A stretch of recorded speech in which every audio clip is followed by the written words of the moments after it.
Mica. रानी पूजा कर रही थी। उसका फ़ोन साइलेंट पर लगा था। उसने फ़ोन देखा तो भैया के 5 मिस कॉल थे। किसी अनहोनी की आशंका से रानी का चेहरा पीला पड़ गया। तभी उसका पति अभिषेक सब्जी फल लेते हुए बाजार से आता है। रानी, हमें तुरंत तुम्हारे मायके निकलना होगा। भैया का फ़ोन आया था। माँ की हालत नाजुक है। तुम्हारी माँ को दिल का दौरा पड़ा है। हालत काफ़ी नाजुक है। रानी की आंखें झरझर आंसू बहने लगे। उसने ज़रूरत का सामान कुछ बैग में रखा और 5 वर्षीय बेटी को स्कूल से लेते हुए मायके की ओर निकल जाते हैं। 2 घंटे का रास्ता सदियों जैसा लंबा लग रहा था। रानी के मायके में उसकी माँ राधिका जी, भाई राजू, भाभी रेनू और 10 वर्षीय भतीजा रेसू था। पिता का 2 वर्ष पहले ही निधन हो गया था। रानी के घर पहुंचने से पहले ही माँ के प्राण भी निकल चुके थे। रानी तो जैसे पत्थर बन गई थी।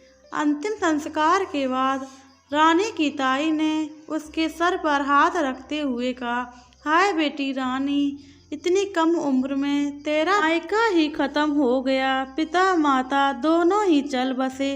अब कौन से घर आएगी? कौन मान मनोहर से तुझे बुलाएगा? कौन त्योहार के लिए बुलाएगा?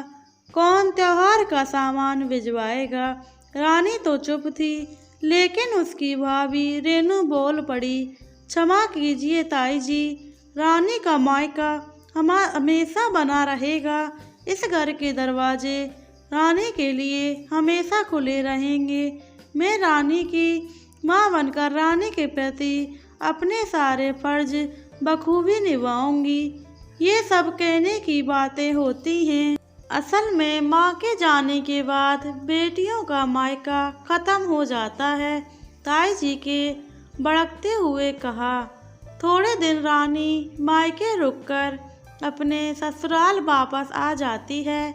आज रानी की माँ को गुजरे 3 महीने बीत गए और कल तीज का त्योहार है। रानी सोचती है कि कल तीज है और इस बार मेरा सिंघारा अब तक नहीं आया। शायद ताई जी सही कह रही थी। माँ के जाने के बाद बेटियों के लिए मायका खत्म हो जाता है। उसके पति अभिषेक ने उसके चेहरे के भाव पढ़ लिए थे। वह रानी से बोला, इतना उदास क्यों हो रही हो?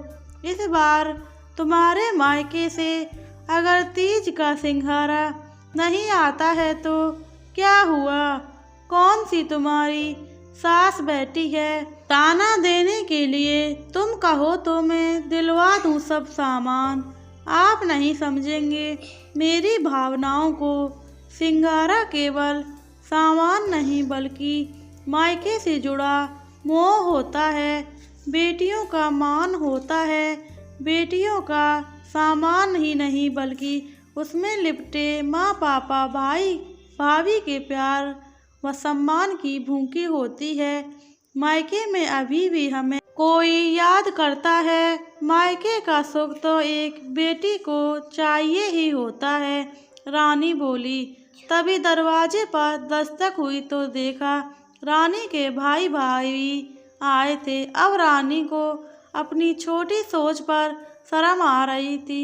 उसने ऐसे कैसे सोच लिया कि भाई भाभी नहीं आएंगे। घर के ऊपर वाले फ्लोर पर उसकी जेठानी रहती थी। रानी उनको आवाज़ देकर कहती है, देखो भाभी, मेरे भैया भाभी आए हैं तीज का सिंघारा लेकर। खुशी भी क्यों ना होती, बहनों का तो भाई भतीजे और उनका परिवार सदा ही प्यारा होता है। भाई भाभी उसकी खुशी को महसूस कर रहे थे। बढ़िया साड़ी, मेकअप का सामान, अभिषेक जी और बेटी के लिए कपड़े सब लेकर आए थे। भाई भाभी देखते ही देखते रानी ने अपने भाई भाभी के लिए खाने के लिए बहुत सी चीज़ें बना डाली। रानी माँ नहीं है तो क्या हुआ, भाई भाभी से तुम्हारा मायका सदा बना रहेगा। हम हर बार आएंगे और राखी पर भी आपको मायके जरूर आना होगा। रेनू बोली रानी से। इतने में रानी की आंखों से आंसू बह निकले। उसके चेहरे पर अजीब सा संतोष था। दोस्तों, भाभी और ननद के बीच प्यार सम्मान बना रहे तो एक बेटी के लिए मायका सदा बना रहता है। प्लीज़ दोस्तों, वीडियो अच्छी लगी हो चैनल सब्सक्राइब करें, वीडियो को लाइक करें, कमेंट करो, शेयर करना बिल्कुल ना भूलें।